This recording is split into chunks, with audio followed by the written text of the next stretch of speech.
रोज vanity, गुलाब का घमंड। बसंत ऋतु में जंगल के बीचों बीच लगा गुलाब का पौधा अपने फूलों की सुंदरता पर इठला रहा था। पास ही लगे चिड़ पाइन के कुछ पेड़ आपस में बातें कर रहे थे। एक चिड़ के पेड़ ने गुलाब को देखकर कहा, गुलाब के फूल कितने सुंदर होते हैं, मुझे मलाल है कि इसके जैसा सुंदर नहीं हूं। मित्र, उदास होने की आवश्यकता नहीं है, हर किसी के पास सब कुछ तो नहीं हो सकता। दूसरे चिड़ के उसकी इस बात का उत्तर दिया। गुलाब ने उनकी बातें सुन ली और उसे अपनी सुंदरता पर गुमान हो गया। वो बोला, इस जंगल में सबसे सुंदर मैं ही हूं। तभी सूरजमुखी के फूल ने उसकी इस बात पर आपत्ति जताते हुए कहा, तुम ऐसा कैसे कह सकते हो? इस जंगल में बहुत सारे सुंदर फूल हैं और तुम बस उनमें से एक हो, लेकिन सब मुझे देखकर ही तारीफ करते हैं। गुलाब ने इतराते हुए कहा, देखो इस नागफनी के पौधे को, ये कितना बदसूरत है, इस पर तो कांटे ही कांटे हैं, कोई इसकी तरफ देखता ही नहीं। ये तुम किस तरह की बात कर रही हो? अब की बार चिड़ का पेड़ बोला, तुम में भी तो कांटे हैं, लेकिन फिर भी तुम सुंदर हो। गुलाब को इस बात पर गुस्सा आ गया, तुम्हें तो सुंदरता का मतलब ही नहीं पता।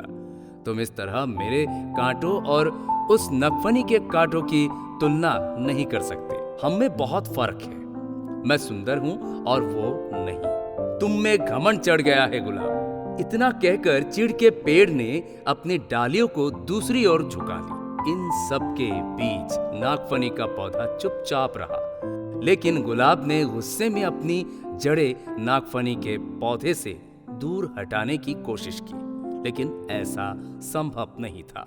कुछ देर प्रयास करने के बाद गुलाब ने चिढ़कर नागफनी के पौधे से कहा, तुम एक निरर्थक पौधे हो, तुम में ना सुंदरता है, ना ही तुम किसी काम के हो। मुझे दुख है कि मुझे तुम्हारे पास रहना पड़ रहा है। गुलाब की बातें सुनकर नागफनी को दुख हुआ और वो बोला, भगवान ने किसी को भी निरर्थक जीवन नहीं दिया है। गुलाब ने उसकी बात अनसुनी कर दी। मौसम बदला और बसंत ऋतु चली गई। धूप की तपिश बढ़ने लगी और पेड़ पौधे मुरझाने लगे। गुलाब भी मुरझाने लगा। एक दिन गुलाब ने देखा कि एक चिड़िया नागफनी के पौधे पर चोंच गाड़कर बैठी है। कुछ देर बाद वो चिड़िया वहां से उड़ गई। वो चिड़िया ताजगी से भरी लग रही थी। गुलाब को ये बात समझ नहीं आई कि वो चिड़िया नागफनी पर बैठकर क्या कर रही थी। उसने चिड़ के पेड़ से पूछा, ये चिड़िया क्या कर रही थी? चिड़ के पेड़ ने कहा, ये चिड़िया नागफनी के पौधे से पानी ले रही है। ओह, लेकिन क्या इसके चोंच गाड़ने से नागफनी को दर्द नहीं हुआ होगा? गुलाब ने पूछा। अवश्य हुआ होगा, किंतु दयालु नागफनी चिड़िया को तकलीफ में नहीं देख सकता था। चिड़ के पेड़ ने उत्तर दिया, ओह, तो इस गर्मी में नागफनी के पास पानी है, मैं तो पानी के बिना सूख रहा हूं। गुलाब उदास हो गया। तुम नागफनी से मदद क्यों नहीं मांगते? वो अवश्य तुम्हारी मदद करेगा। चिड़ के पेड़ ने सलाह दी, चिड़िया अपनी चोंच में भरकर तुम्हारे पास ले आएगी। गुलाब नागफनी से कैसे मदद मांगता? उसने तो अपनी सुंदरता के घमंड में उसे बहुत बुरा भला कहा था, लेकिन तेज धूप में अपना जीवन बचाने के लिए आखिरकार एक दिन उसने नागफनी से मदद मांगी।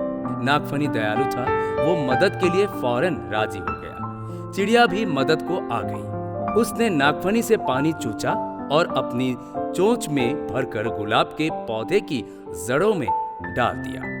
गुलाब का पौधा फिर से तरोताजा हो गया। गुलाब को समझ आ गया था कि किसी को देखकर उसके बारे में राय नहीं बनानी चाहिए। उसने नागफनी से माफी मांग ली।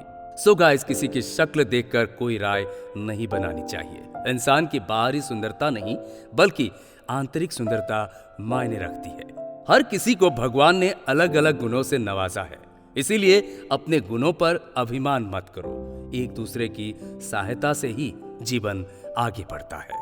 All the best, bye.